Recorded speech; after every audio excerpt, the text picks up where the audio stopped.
అందరికీ నమస్కారం. నా పేరు డాక్టర్ స్పందన, I specialist, Ashwini hospitals, Yellareddypet.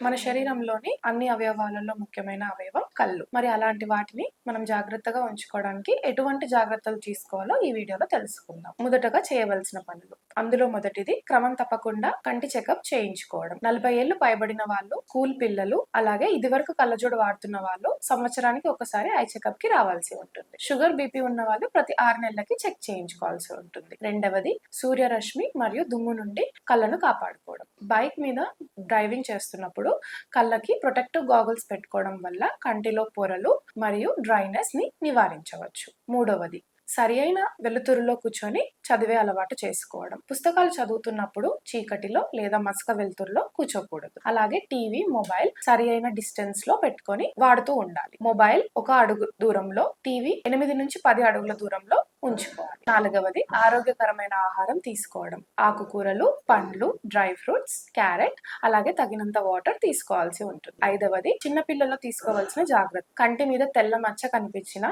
కళ్ళు పక్కకు పోతున్నట్టు అనిపించినా, అంటే మెల్లబోతున్నా, స్కూల్లో బోర్డు కనిపించకపోయినా, ఇంట్లో టీవీ దగ్గర నుండి చూస్తున్న కంటి డాక్టర్ ని సంప్రదించండి. ఇప్పుడు చేయకూడని పనులు. అందులో మొదటిది ఇంటి చిట్కాలు వాడటం. చంటి పిల్లలలో కళ్ళు ఎరుపెక్కినప్పుడు చనుబాలు లేదా నూనె పోసే అలవాటు ఉంటుంది. అలాంటప్పుడు ఇన్ఫెక్షన్ తీవ్రమయ్యే ఛాన్సెస్ ఉంటుంది. అలాగే కంట్లో నల్లగుడ్డులో పుండు పుట్టే అవకాశం కూడా ఉంటుంది. రెండవది మందుల షాప్ లో తీసుకున్న చుక్కల మందుని స్వయంగా వాడడం. For example, steroid eye drops ని అనవసరంగా ఎక్కువ సమయం వాడడం వల్ల కంట్లో శుక్లాలు మరియు గ్లాకోమా వచ్చే అవకాశం ఉంటుంది. మూడవది కన్నుని బలంగా రుద్దడం. పలుమార్లు కన్నుని బలంగా రుద్దడం వల్ల నల్లగుడ్డులో వంపు పెరిగి కెరాటోకోనస్ అనే వ్యాధి వచ్చే అవకాశం ఉంటుంది. నాలుగవది హెచ్చరిక లక్షణాలని నిర్లక్ష్యం చేయడం. అకస్మాత్తుగా కంటి చూపు కోల్పోవడం లేదా కంట్లో నొప్పి, కంట్లో మెరుపులు వచ్చినప్పుడు వెంటనే కంటి డాక్టర్ ని సంప్రదించండి. ఐదవది మోతిబిందు ఆపరేషన్ ని ఆలస్యం చేయడం. మోతిబిందు అనేది సమయానుసారం పెరుగుతూ ఉంటుంది. ఆపరేషన్ ని ఆలస్యం చేయడం వల్ల